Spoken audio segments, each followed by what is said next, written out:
Hi all, welcome to HUB. നമ്മൾ കേരള ഗ്രാമീൺ ബാങ്കിന്റെ എക്സാമിനെ പറ്റി കഴിഞ്ഞൊരു വീഡിയോ ചെയ്ത സമയത്ത് ഒരുപാട് പേർക്ക് കുറച്ച് ഡൗട്ടൊക്കെ ഉണ്ടായിരുന്നു. ഏജ് എങ്ങനെയാണ്, അതിന്റെ ക്വാളിഫിക്കേഷൻ എങ്ങനെയാണെന്നൊക്കെയുള്ള കാര്യങ്ങൾ ഡൗട്ടുണ്ട്.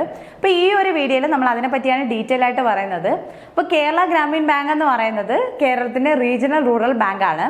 അപ്പോൾ ആ ബാക്കിയുള്ള ബാങ്കുകളെ അപേക്ഷിച്ച് ആ ബാങ്കിനുള്ള പ്രത്യേകത എന്താണെന്ന് വെച്ചാൽ നമ്മൾ നാഷണലൈസ്ഡ് ബാങ്കിൽ കിട്ടുന്ന പോലെ തന്നെ നല്ലൊരു സാലറിയും കിട്ടുന്നുണ്ട്. നല്ലൊരു സാലറി എന്ന് പറയുന്ന സമയത്ത് POക്ക് കിട്ടുന്ന സാലറി എന്ന് പറയുന്നത് 85,000 പ്ലസ് ആണ് നമ്മുടെ കയ്യിലേക്ക് കിട്ടുന്നത്. അതായത് CGLന്റെ പേ സ്കെയില് 7-നെക്കാളും മേളിലുള്ള സാലറി കിട്ടുന്നുണ്ട്.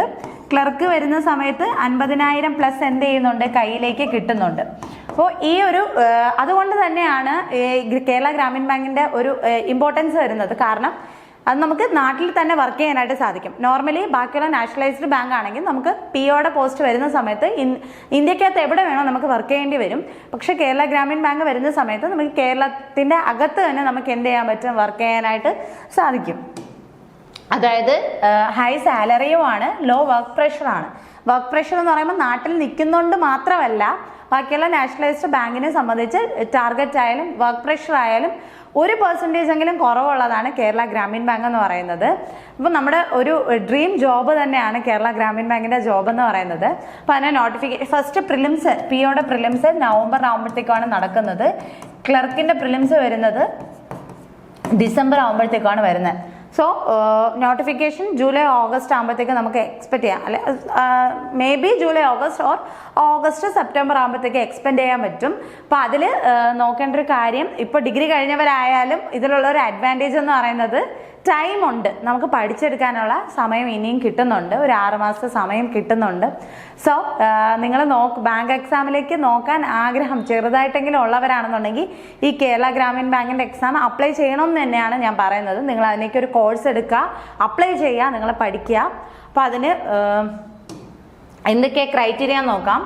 POയുടെ ഏജ് വരുന്നത് 20-30, മിനിമം 20 വയസ്സും മാക്സിമം 30 വയസ്സും. ക്ലർക്ക് വരുന്ന സമയത്ത് മിനിമം 20 മാക്സിമം 28 ഇതിലെ SC/ST കാൻഡിഡേറ്റ്സിന് 5 ഇയർ ഏജ് റിലാക്സേഷനും OBC കാൻഡിഡേറ്റ്സിന് 3 ഇയർ ഏജ് റിലാക്സേഷനാണ് വരുന്നത്. ഓക്കെ, അപ്പം ഏജ് POയ്ക്കാണെങ്കിൽ 20-30, മിനിമം 20 മാക്സിമം 30. ക്ലർക്കിന് മിനിമം 20 മാക്സിമം 28 സോ ഏജ് റിലാക്സേഷൻ്റെ കാര്യം പറയുന്നുണ്ട്.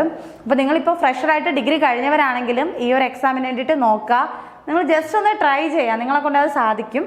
പിന്നെ ഇതിൽ ക്വാളിഫിക്കേഷൻ എന്താണെന്ന് നോക്കാം. എനി ഗ്രാജുവേഷനാണ്, ഏതെങ്കിലും ഒരു ഗ്രാജുവേഷൻ, ഒരു ഡിഗ്രി നിങ്ങൾ പാസ്സായിരിക്കണമെന്ന് മാത്രമേ ഉള്ളൂ. അപ്പോൾ അതിന് സ്പെസിഫിക് ആയിട്ടുള്ള ഒരു സബ്ജക്റ്റ് പറയുന്നില്ല. പിന്നെ നമ്മൾ ഹയർ ക്വാളിഫിക്കേഷൻ ഒന്നും ആവശ്യപ്പെടുന്നില്ല. പിന്നെ ഇതിൻ്റെ എക്സാമിന് നമ്മൾ കഴിഞ്ഞൊരു വീഡിയോ പറഞ്ഞായിരുന്നു, മെയിൻസിൻ്റെ എക്സാമിനേഷൻ വരുന്ന സമയത്ത് കമ്പ്യൂട്ടറിൻ്റെ സെക്ഷൻ വരുന്നുണ്ടെന്ന്. പക്ഷേ കമ്പ്യൂട്ടറിൻ്റെ സെക്ഷൻ വരുന്നുണ്ട് എന്ന് പറഞ്ഞാലും നമ്മൾ സെപ്പറേറ്റ് കമ്പ്യൂട്ടർ കോഴ്സ് ചെയ്യേണ്ട ആവശ്യമൊന്നുമില്ല. ബേസിക് ആയിട്ടുള്ള കമ്പ്യൂട്ടറാണ് ചോദിക്കുന്നത്. അതായത് ഷോർട്ട് കട്ട് അങ്ങനെയുള്ള കുറച്ച് ബേസിക് ആയിട്ടുള്ള കാര്യങ്ങൾ മാത്രമേ ചോദിക്കുന്നുള്ളൂ. സോ ഇനി ഗ്രാജുവേഷനാണ് ആവശ്യപ്പെടുന്ന ക്വാളിഫിക്കേഷൻ എന്ന് പറയുന്നത്. അപ്പം നിങ്ങൾ ഈ ഒരു ഓപ്പർച്യൂണിറ്റി ഇപ്പോൾ ഇനി വരാൻ പോകുന്നുള്ളൂ. ഇപ്പോൾ നോട്ടിഫിക്കേഷൻ ഒന്നും വന്നിട്ടില്ല, ഇനി നിങ്ങൾക്ക് വരാനായിട്ട് ഡേറ്റ് ഉണ്ട്. അപ്പം നമ്മൾ നോട്ടിഫിക്കേഷൻ വന്നു കഴിഞ്ഞിട്ട് അതിനെപ്പറ്റി ഡിസ്കസ് ചെയ്യുന്നതോ ഇനി അതിനുശേഷം 2 മാസം 3 മാസം ഉള്ള ടൈമല്ല. നോട്ടിഫിക്കേഷൻ പോലും വന്നിട്ടില്ല. അപ്പോൾ ഇനിയൊരു 5 മാസം ഉറപ്പായിട്ട് നമ്മുടെ മുന്നിലുണ്ട്. അപ്പോൾ ഇപ്പം തന്നെ ഒരു മിനിറ്റ് പോലും വേസ്റ്റ് ആക്കാണ്ട് നിങ്ങൾ ഇതിന് വേണ്ടിയിട്ട് പ്രിപ്പറേഷൻ തുടങ്ങുക. അങ്ങനെയാണെന്നുണ്ടെങ്കിൽ ഇപ്പോൾ അടുത്ത് വരുന്ന എക്സാമിന് നിങ്ങൾക്ക് ക്ലിയർ ചെയ്യാനായിട്ട് സാധിക്കും. അപ്പോൾ നമ്മൾ ബാക്കിയുള്ള ഏതൊരു കോമ്പറ്റേറ്റീവ് എക്സാമിനെ വെച്ച് നോക്കിയാലും ക്ലിയർ ചെയ്യാൻ ഏറ്റവും എളുപ്പവും എത്രയും പെട്ടെന്ന് ജോലി കയറാൻ സാധിക്കുന്ന ഒരു എക്സാമാണ് ബാങ്കിൻ്റെ എക്സാം എന്ന് പറയുന്നത്. അതായത് ഇപ്പോൾ നോട്ടിഫിക്കേഷൻ വരുന്നത് ഓഗസ്റ്റ് ആണെന്നുണ്ടെങ്കിൽ നമ്മൾ ജനുവരി ഫെബ്രുവരിയിൽ നമ്മുടെ ഫൈനലായിട്ടുള്ള റിസൾട്ട് വരികയാണ്. ആ റിസൾട്ട് വന്ന് ഇമ്മീഡിയറ്റ് ആയിട്ട് വരുന്ന നെക്സ്റ്റ് മന്ത് തന്നെ നമുക്ക് എന്ത് ചെയ്യാൻ പറ്റും, ജോലി കയറാനായിട്ട് സാധിക്കും. ഇപ്പോൾ 300 വേക്കൻസിയാണ് വിളിച്ചിട്ടുള്ളതെങ്കിൽ ആ 300 വേക്കൻസീസും ഒരുമിച്ചാണ് അവർ ഫില്ല് ചെയ്യുന്നത്. അതിൽ തന്നെ ലിസ്റ്റ് ഇട്ടിട്ട് സെപ്പറേറ്റ് ആയിട്ട് 100-200 പേരെ വെച്ചല്ല എടുക്കുന്നത്, ഒരുമിച്ച് തന്നെ അത്രയും പേരെ ജോലിക്കായിട്ട് എടുക്കുന്നുണ്ട്. അപ്പോൾ നമ്മുടെ SSCയുടെ CGL നോട്ടിഫിക്കേഷൻ ഇപ്പോൾ വന്നിട്ടുണ്ടായിരുന്നു. 12,556 വേക്കൻസീസ് ആണ്. 12,256 വേക്കൻസീസ് ആണ്. അപ്പോൾ നമ്മുടെ HUBയിൽ അതിൻ്റെ തന്നെ ഒരു 75 ഡേയ്സ് ക്രാഷ് കോഴ്സ് നമ്മൾ സ്റ്റാർട്ട് ചെയ്യുന്നുണ്ട്. 999 ആണ് അതിൻ്റെ ഫീസ് വരുന്നത്. അപ്പോൾ നമ്മൾ ഇനി വരുന്ന 75 ഡേയ്സ് അത്യാവശ്യം ബേസ് ഉള്ളവരാണെന്നുണ്ടെങ്കിൽ നമ്മൾ പിടിച്ചാൽ നമ്മുടെ കയ്യിൽ കിട്ടുന്നതേ ഉള്ളൂ ഈ CGL എന്ന് പറയുന്നത്. സോ ക്രാഷ് കോഴ്സിന് വരാനായിട്ട് ഓൺലൈൻ ക്രാഷ് കോഴ്സാണ്.